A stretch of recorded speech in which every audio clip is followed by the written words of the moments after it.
Chess. Whilst often being associated with the typical high school nerd, individuals who seem to be living in the Stone Age when it comes to hygiene, it has in recent months seen a seemingly unexplainable growth within even the most unexpected social circles. I mean, just try to convince me that this guy can even attempt to put up a fight against my Cum Gambit Bayonet Attack double-edged retreat variation. Oh wait, that's right. He's better than 96.3% of players.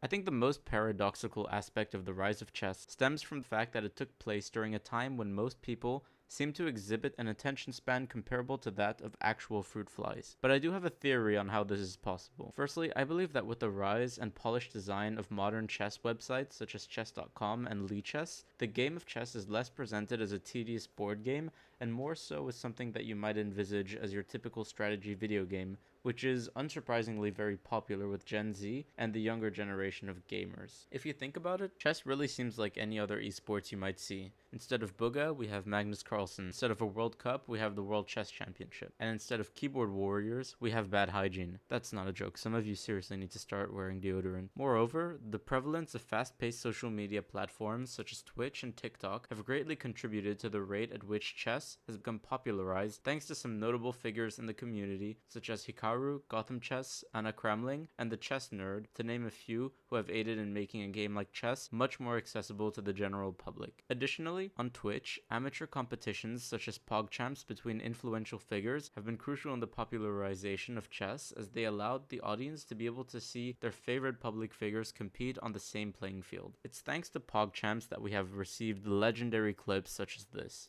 Exactly what we practiced for. Yes!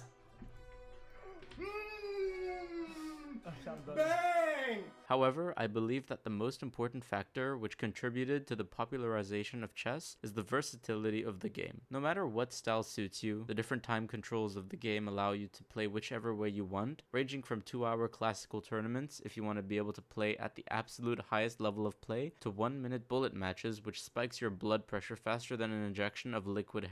There certainly seems to be a style for any type of player. On a more serious note, the game is genuinely such a fantastic social connector because it is so global, and whether or not you speak the same language as someone, there's a high chance that you can play a game. To come back to the point of chess being comparable to a video game, the fact that it has such a high skill ceiling means that no matter how much you've played, there will always be thousands of people better than you, unless you're an 8-year-old Chinese girl. And what that means is that the more you play, the more you can see yourself improve with a very straightforward metric known as your rating or your ELO, which is simply a number that shows how good you are. Number big, player good. Number small, player depressed. I think it'd be cool if this aspect could be a little more gamified, at least on the less serious chess websites, like if they added ranks that are based on your chess ELO. To chess.com, if you're watching this, you can send the check to this location. One of the things that I'm the most hyped for is the emergence of automatic electronic chessboard. I mean, just tell me this doesn't look absolutely insane.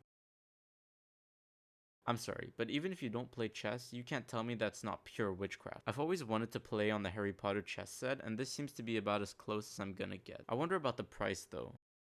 I think the way chess is seen culturally is super funny. On the one hand, thanks to movies and TV, chess players are always represented as like these extremely antisocial savants slash geniuses, whereas in reality, they're actually extremely antisocial. On the other hand, I've met some people who would be interested in playing the game, but are hesitant because of the reputation that chess has for being one of the hardest games, and that you have to be a genius to be able to play it well. Take it from me and Tyler here, the idea that chess players are smart is a complete myth. So if you're interested in the game, just give it a try. You might be surprised by how it really isn't as daunting as you think it might be. In reality, no matter how old you are, where you come from, or what your interests are, I'm sure you won't regret giving the game a try. Who knows? You might just become the next Cagnus Marlson. That's all from me. If you liked the video, leave a like. If you didn't, leave a dislike, and I'll see you in the next video.